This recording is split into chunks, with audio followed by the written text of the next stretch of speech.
Hello again.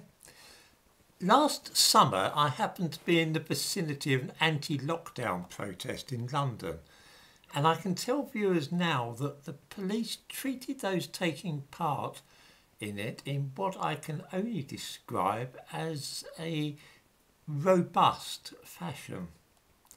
The marchers were peaceful, not at all rowdy, but they were not wearing face masks or socially distancing. This seemed to infuriate the police, who arrested some and physically broke up the gathering on the grounds that it was a hazard to public health. The organiser, who happened to be Jeremy Corbyn's brother Piers, was arrested and fined £10,000 for organising an illegal gathering, which I thought at the time was absolutely outrageous. This was at the same time that the police were letting black people gather without social distancing. The Black Lives Matter disturbances, which most of us will remember. Far from fining anybody, the police were actually kneeling humbly in front of the demonstrators. Then, just 4 months ago, in March this year, there was a disgraceful way that the police attacked a crowd of women protesting about the murder of Sarah Everard by a serving police officer. Once again, the ostensible reason for the assaults and arrests was that the women were part of an illegal gathering and were endangering the public by being too close to each other's bodies, which is a bit funny, but there. Yesterday, I was in central London, roaming about the South Bank and buying books in the open-air market stalls by the National Theatre. It's not every day that one picks up a volume containing 9 novels by Edgar Wallace.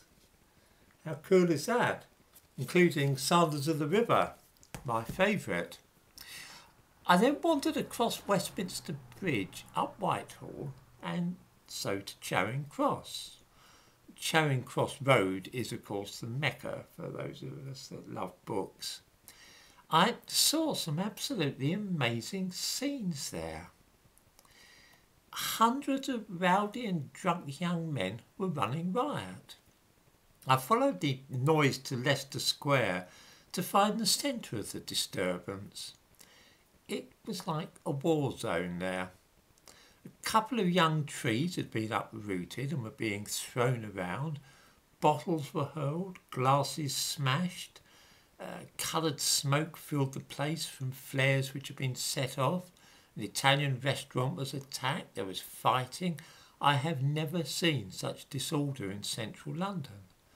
I need hardly mention that there was no social distancing or face masks. Would anybody care to guess what the police were doing about all this? Why, that's right.